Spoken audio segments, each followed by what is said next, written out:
भारताचा पाया घालताना धर्म सुधारणा आणि अंधश्रद्धेचा नायनाट हा हेतू डोळ्यासमोर ठेवून अनेक धार्मिक सामाजिक चळवळी उभ्या राहिल्या। या चळवळी उभ्या करणारे अनेक संत महात्म्य या भारत देशाने पाहिले। अशातच उत्तर भारतातील एक सुप्रसिद्ध संत म्हणजे संत कबीर। संत कबीर म्हणजे काळाच्या पुढे असलेले कवी संत, धार्मिक थोतांडावर कडक आसूड ओढणारे आणि हजारो ग्रंथाचे पांडिले खुले करणाऱ्या, प्रेमाच्या अडीच अक्षरावरती मंत्र सांगणारे पुरोगामी संत म्हणजे संत कबीर। धर्मातील अनिष्ट प्रथा आणि अंधश्रद्धा यावर त्यांनी दोह्यांच्या माध्यमातून टीका केली। धर्मातील अनिष्ट प्रथा आणि अंधश्रद्धा पसरवणाऱ्या बंधुबाबांचे त्यांनी धाबे दणाणून टाकले। बौद्ध धर्माचा प्रभाव असलेले कबीर हे विज्ञानवादी होते। सत्य विज्ञान आणि कर्म सिद्धांत या लिखाणामुळे भारतात सामाजिक जडणघडण झाली आणि या लिखाणालाच डॉक्टर बाबासाहेब आंबेडकरांनी आपले गुरु मानले। म्हणूनच एवढ्या शतकानंतरही कबीरांचे दोहे आणि त्यांचे सामाजिक काम इथल्या समाजाला समर्पक वाटते। नमस्कार, मी विजय विठ्ठल रुपनवर, शरदचंद्रजी पवार कृषी महाविद्यालय, खरेबेट दहिवली, तालुका चिपळूण, जिल्हा रत्नागिरीचा विद्यार्थी व्यासपीठासमोर विषय मांडतोय संत कबीर भारताचा सामाजिक नायक। वर्ण, धर्म, जाती याचा भक्तीशी काही मात्र संबंध नाही असे प्रतिपादन करण्यात संत कबीर साहेबांनी इतकं परखड मत संत परंपरेत सहसा कोणी करणार नाही। बडा भया तो क्या भया, जैसे पेड़ खजूर, पंथी को छाया नहीं, फल लागे याची दूर। एखादा वृक्ष उंच वाढलेला आहे, जसे खजुराचे झाड, त्याचे मोठेपण सगळ्यांच्या नजरेत भरते, परंतु ते झाड हे भर उन्हाळ्यामध्ये कोणत्याही माणसाला सावली देऊ शकत नाही आणि ते अति दूर असल्यामुळे त्याची आपण फळे तोडू शकत नाही। थोडक्यात खजुराचे मोठेपण कुणाला सावलीही देऊ शकत नाही आणि कुणाची भूकही भागवू शकत नाही। कबीर आपल्या दोह्यामध्ये माणसाच्या मोठेपणाऐवजी त्याच्या समाजातील उपयोगितेला प्राधान्य देतात। भक्ती मार्गावर चालणारा माणूस हा इतरांसाठी सावलीसारखा असावा, समाजातील प्रत्यक्ष जगण्यात त्याचा उपयोग व्हावा।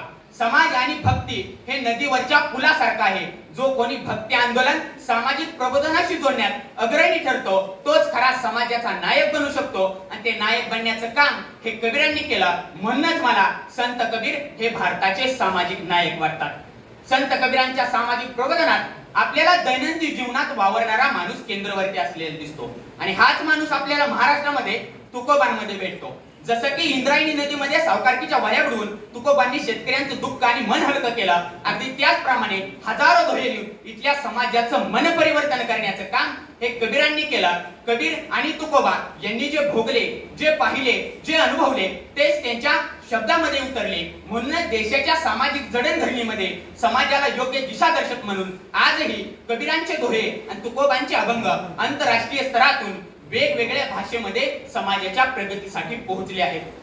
कबीर आणि जनाबाई हे एका दशकातील कवी संत। कबीर हे जनाबाईचे फक्त नावच ऐकून होते, त्यांना भेटावे म्हणून ते एकदा त्यांच्या गावी गेले। गावाबाहेर पाणवट्यावर दोन महिला जोरदार भांडत होत्या। आता त्यांना जाऊन जनाबाई कुठे राहतात ही विचारायची सोयच नव्हती, म्हणून त्यांनी तोच प्रश्न एका 10-12 वर्षाच्या मुलाला विचारला। मुलाने उत्तर दिलं, जनी वय ती नव्ह का, ती भांडती ती। त्याच्यावरती विश्वास न बसल्यामुळे त्यांनी तोच प्रश्न एका मोठ्या माणसाला विचारला, त्यानेही तेच उत्तर दिलं। कबीर शेवटी त्या बाई जवळ आले आणि बाईला विचारलं, संत जनाबाई आपणच काय? भांडणाच्या स्वराचे सुस्वरात रूपांतरून उत्तर आले, होय मीच विठ्ठलाची जनी। त्यावर कबीर म्हणतात, संत असूनही भांडणाचा पवित्र? त्यावर जनाबाई ह्या समोरील 2 गौऱ्यांच्या ढिगाकडे बोट करतात आणि सांगतात, हे 2 गौऱ्यांचे ढिग आहेत खरे आहे ना, पण यातील उजवा ढिग हा माझा आहे, पण ही गंगी ती मान्यच करत नाही। आता सरळ सांगून पटत नाही, आता दाखवते शिळा माझा इंगा। गंगी वैतागून म्हणते, काय ग तुझ्या ढिगाला काय खून आहे का? जनाबाई म्हणतात, ढिगाला कुठली आली डोंबलाची खून? सर्व गोऱ्या तर डोळ्यांना सारख्याच दिसतात। त्यावर कबीर म्हणतात, काम तर सगळेच करतात, पण काही जण कामात राम शोधतात, तर संत मंडळी कामात राम होतात। जनाबाई म्हणतायत ना उजवा ढिग त्यांचा आहे, तर त्यांचा आहे। त्या उजव्या ढिगातील एक गौरी घे आणि कानाला लावून बघ, त्यातून विठ्ठल विठ्ठल जर आवाज नाही आला तर ही विठ्ठलाची जनी नाही। कबीरांच्या चेहऱ्यावर संत काही बावळत नसतात हे सांगणारे निस्किल भाव आणि कटेवरती हात ठेवून उभे असलेल्या विठ्ठलासारखी देहबोली होती। त्यांच्या या रूपाने इथल्या समाजाला देवभक्तीची प्राप्ती झाली। हिंदू, मुस्लिम, शीख, ईसाई सर्व धर्मातील लोक हे कबीर पंथाचे अनुयायी झाले। त्यांनी यातूनच अद्वितीय, सुफी, योग मार्ग, भक्ती मार्ग रूढ करण्याचा प्रयत्न केला। मनुष्य जन्म दुर्लभ है, न मिले बारंबार, तर वरचे पट्टा तुटे गिरे, बहुरे न लागे डार।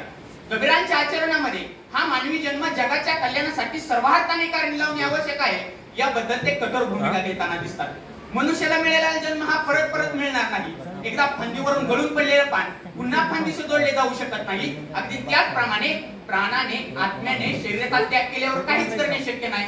म्हणून मिळालेला जन्म हा स्वतःच्या उद्धाराकरता आणि जगाच्या प्रबोधनाकरता सार्थकी लावणे आवश्यक आहे.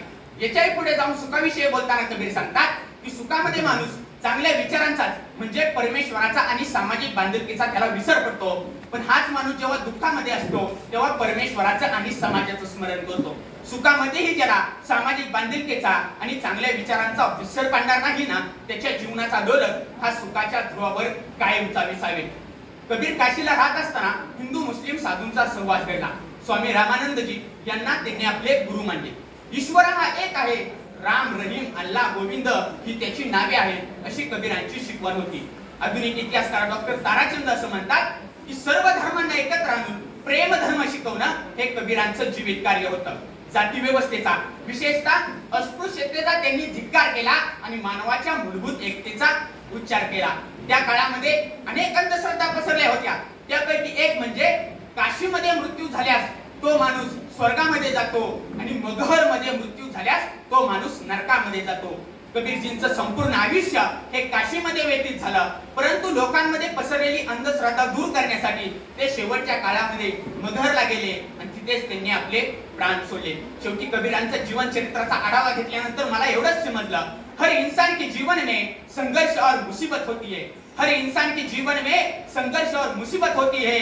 कुछ लोग इनसे लड़कर सबके लिए मिसाल बन जाती है, सबके लिए मिसाल बन जाती है. मनपूर्वक धन्यवाद. विजय विठ्ठल.